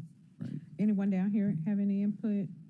Director Kinnick, you have any input? No, I have lots of input, but it's still good to know. No, I'm just saying, these are great ideas we've been talking about for years. We've even advocated for another cart, for people to have if they want to get rid of their waste more, efficiently, then you have one for garbage, you have one for recycling, you have one for composting or leaves, for grass. So those are things that other cities also do that are common. But it does give options. See, to I wouldn't even citizens. be bothered about the leaves. It's all of this, all the furniture and the mattresses. And I just took a picture of one on my way to work this morning, and I'm like, oh my God, really? And it's just tons and mounds of stuff that they just took out the house, and they felt like, in America, I'm just going to sit it up here on the sidewalk, and that's terrible. Yeah. So I don't Bulky know. stuff is the most complicated, most expensive. Yep. Okay. Now they do have no these. city allows it. Nobody. If you don't allow it, then it doesn't happen. Yeah, we're gonna have to get strict on it. And they have, but another thing they have are those, they're like plastic dumpsters, but they're smaller. Maybe we have to make people, get those. Go ahead. I think that unfortunately, change is going to have to It's occur. gonna have to occur. How we do it, I just think it's the process, how we bring it along. But if we make these changes, we're gonna need a lot more convenience centers because they're gonna just dump it. You know, somebody says, okay, you're gonna charge me, I get so-and-so, he'll go dump it for a lot less than that. So I think we definitely need more convenience centers once we implement such a change. But I do realize that there are places I've gone to, they will not even pick up leaves. And those days are coming, you know, but I think all of that, we just got to learn the best way to eliminate it or what we need to be doing with that and all these trees we cutting down. I wish they could be used for lumber somewhere, somehow, but it's a lot of trees in the city of Memphis, a lot of them in South Memphis. I wish we had help with. That idea is actually coming. There is a growing interest in urban, they call it urban wood, urban logging. So that is actually coming. Oh, wow, Yeah, that's to great. take those trees and as long as they cut them to 6 feet, you know, they can make lumber out of them. And so there is an opportunity coming that we've actually, that I've been involved with and heard about. So there's a very big interest. And the economics of it actually are making more sense. So when Because- is it coming? Well, I think there's actually some grants being applied for. The CDC, the Works team is actually exploring this. So, you know, Rashawn and Steve Barlow and them, they've actually are looking hard at this idea. Okay. You know, Councilwoman, you know, we even tried to get a grant to get trees cut down because Yes. they tear up sidewalks. Right. They mess up roofs. And there's trees Piping. everywhere. You know, switch. They are made, I mean, they're beautiful, but over a period of time, they cause a lot of destruction as well. So whatever we can do to maintain them, you know, I'm not saying we don't want to cut them all down, but any kind of attempt to maintain They them cut energy. because they're very costly over a period of time. Absolutely. Okay, sounds good. That's Trees are a necessary evil. Right, That's we it. need trees. Trees, Huh? you know, trees consume carbon dioxide. They put out oxygen. You know, they reduce your energy bill because Right. they provide shade. But they just got to be True, true. maintained. They gotta it's be like maintained. anything; it has to be maintained, and that's where people struggle. They don't know what to do. So you Because have it's so expensive. But I like that idea, and maybe others, even outside of the works, can apply for, you know, have several of those. Last thing is increased enforcement of ordinances. What, was that you? That's me telling Robert what he needs to do. Okay. Okay. Oh, well, he had talked about that the last time, but go ahead, you can bring. Okay. No, glass and recycling. You know, glass is a material that's relatively inert. I mean, if we can repurpose it and recycle it, we should. But it is very expensive to haul it for recycling. We haul it. I believe we currently haul it to Atlanta. That's where our glass recycling, once it gets through the materials recovery facility. And glass, I'm not advocating for eliminating glass from the recycling system, but glass being hauled to over long distances does have a negative impact on the total overall value of our recyclable commodities. So are you advocating that we have a glass recycle place here or what? That would be I would be advocating for trying to attract a local glass. Hold on 1 second, I'm sorry. Sure. Melanie, did you already share yours with Liza? Okay, so we'll have that to include, okay. We'll follow up. Okay, great, thank you, thank you. Thank you all for being a part of this, we appreciate it. We're getting ready to leave too in just a minute when he finishes. Yeah. No, I'm advocating for trying to attract a glass manufacturing, somebody that needs recovered glass as a raw material. A, jobs.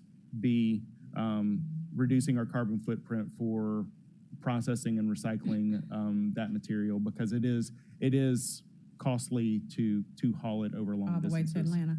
So by us being the regional leader, Memphis is the regional in the green print thing. We're the regional Right. one. So will we be collecting it from the other areas and then So coming our here? MRF, and again, we're back to my waste characterization study and solid waste plan.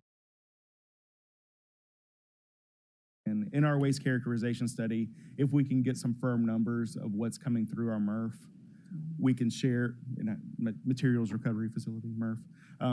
We can then share that with the chamber, and when they're looking for businesses to attract, like that are looking for relocation or development, we can share with them, hey, in our waste stream we have this locally that we can,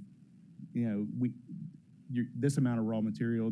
There's stories of, I can't remember which community it is out west, but they were able to, they had palm fronds, and they had a certain amount of palm fronds from palm trees, and they had a firm grasp of how much of that material they were collecting, much like our leaves. They had a seasonal issue where they had a huge volume of it, and they were able to attract a company that needed that material as part of their manufacturing process, and turned it from a problem waste into money. an economic driver. So Absolutely. And I guess my question was, I love the idea. Do we receive that glass from Arkansas, Mississippi, surrounding areas, and then we haul it to Atlanta for all of them, or everyone hauls their own? this would be under our operating contract with FCR, and to be honest, I have no idea what that stands for, but the parent company is Republic Services. But under our contract with them, they process all of our recyclables, but also the other municipal and commercial customers in the region. They, as part of all of our tipping fee for paying to use the facility, that charge is covered. So they manage the sale of the commodity and the transport wherever. So city crews do not have to drive it to Atlanta. It is something that anybody that uses the MRF shares in that cost.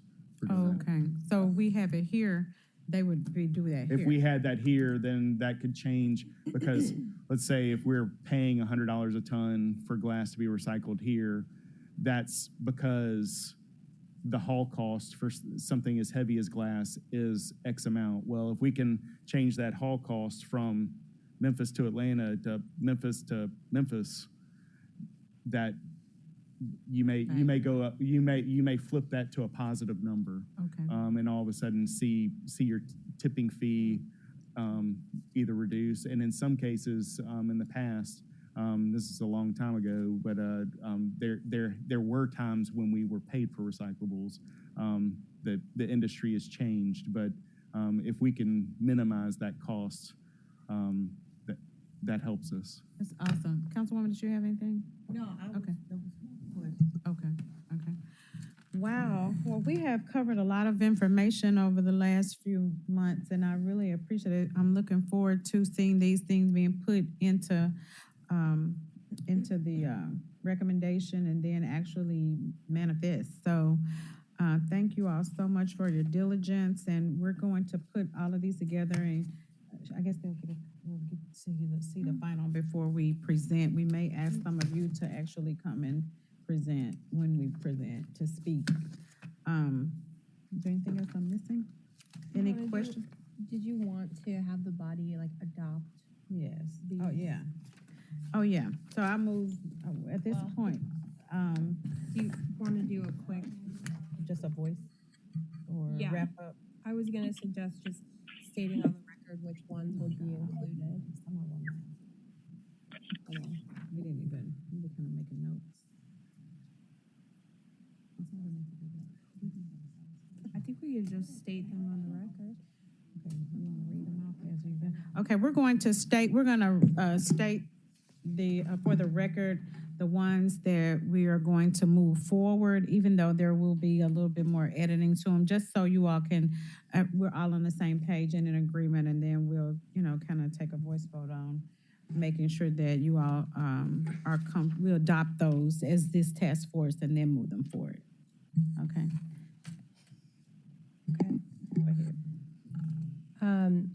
Amending the used tire ordinance for all the reasons we discussed. $50,000 to Memphis City Beautiful for additional trash cans. Some form of permanent or quarterly district cleanup days.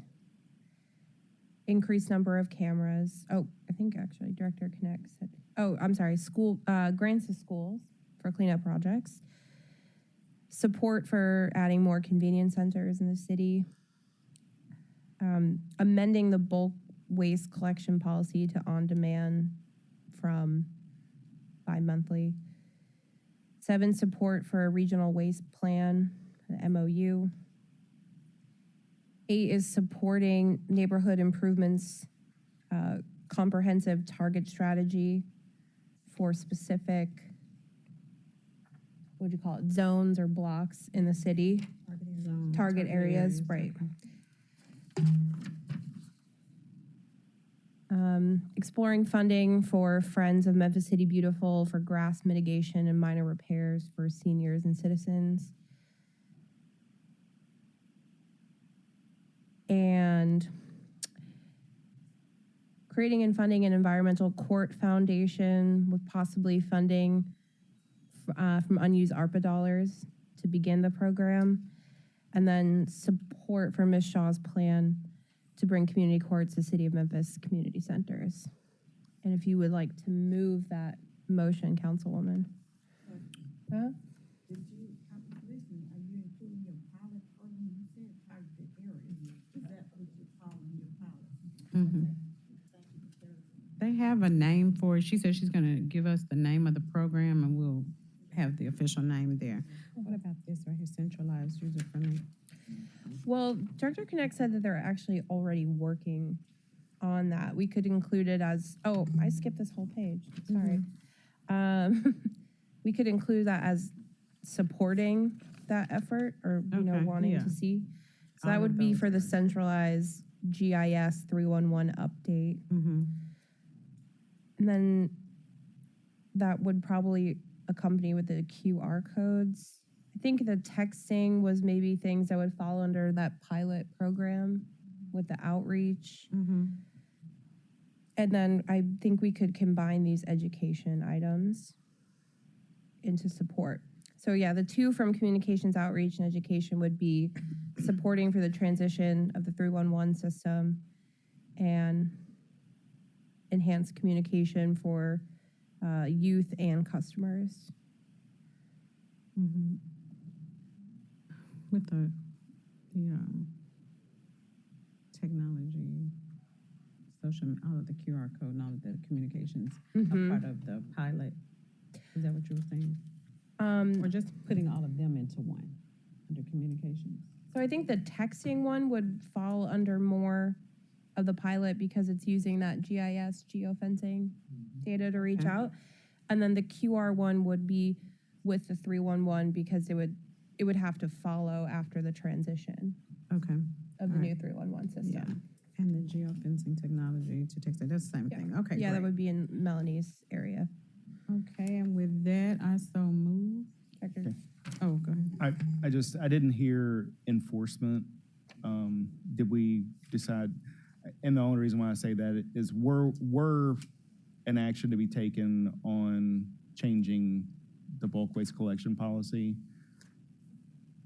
we would have to increase, if there's no additional, if there's no additional enforcement, then that would be a mess. So that should go, that, in order for us to change that, then we would have to support the increase.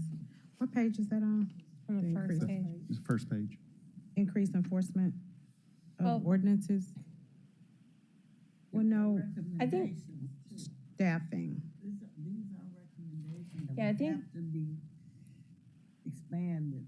It's going to take a lot more. Once we get approving it and changing all that will come into play. I think that one, Director, specifically is a recommendation. We're not going to propose an amendment to your ordinance at this time. Maybe we'll go through budget first and then we'll see. And what I don't want to do is tie anybody, specifically mine, but anybody's hands to this. I mean, waste minimization and getting a handle on our bulk waste is very important, but it has to be very well thought out to make sure that we don't exacerbate a problem instead of start trying to remediate a problem. So. Well, do you want to keep it, or do you think it's premature? I think we need to keep it. I don't think. I'm happy to discuss. I'm happy to discuss this with full council. I mean, I have no problem with that. It's necessary. Like, they asked us to come together to explore and exhaust all of the areas. This is a major. I don't want to put it back on council. So we've had time to think through it. But what I would like is for you to forward it to us in a way, even if you have to say phase 1, phase 2, and then include the enforcement part with it. We definitely have to start the conversation now. If, once we give it to council, if, as a body, we decide to look it up and dissect it and add to it and take away, but I don't want them to have to go back and, to research it. And I think we've had a lot of time to talk about it, and we know exactly what needs to happen, and we can't be afraid to say, this is what needs to happen, and this is how we see it. Wouldn't you say so, Councilwoman? Yeah. I just know what you're asking is not just from our body. It's going to involve environmental court, it's going to involve public works, code enforcement. It's going to include a lot of people. So, And it would be a recommendation. it's just a recommendation. Yes. And then we'll have to work our way through it, I think. But are you about to say something? Yeah, I was trying to jump in there. In my mind, this is kind of a wish list. And from my understanding, and I think Will is a lot more versed with code enforcement than I am, but there's a lack of resources to enforce generally. And so oftentimes people think that a property is an environmental court. That's not, because there hasn't been a complaint filed on that property. And from my understanding from Director Connect, there's just not enough people and manpower. So if we're creating additional things for them to man while they're already undermanned, I think this is the time that we, present to council what the issues are and what the requests are. And it definitely is additional manpower. Right. Yes, ma'am. Yeah, I think I would like to amend your motion because I think we had a very good discussion on community courts. We need to make sure that's included. The what is? It's on there. It's on here. Yes, definitely. You're trying to write She them out said again. support, But we also want these facilities to be used. Yeah, she had mentioned having, you identified, she's already identified certain ones and done a feasibility study, walkability study. And so we'll include that recommendation to support that request. So, Will, did you have something to add? I don't believe so. I would say, ideally, yes, we'd have more capacity to enforce as much as we possibly can. Okay. But I guess if we get more responsibility, we need more capacity to handle the responsibility that goes with it. So that may need to be worked out a little more. Yeah. But support the general idea, I would say. All right, sounds good. 3 minutes? Can you give us 3 minutes? Yeah, we're getting ready to go ahead. Yes. Would do you? Okay. All in favor? Any opposed? Okay, so moved. This passes. So we'll write it all up and let you all take a look at it before we present it to council, and then we'll send you all. You can let us know if there's anything that we needed to tweak before we actually do it. Thank y'all so much. Once again, I'm so excited. I think we're headed in the right direction, and this is a great foundation and blueprint for us to move forward. Comprehensive, has everybody's input from your expertise, and we're moving forward. Thank you again. We appreciate you. Need a motion to adjourn? Motion to adjourn, please. Motion to adjourn?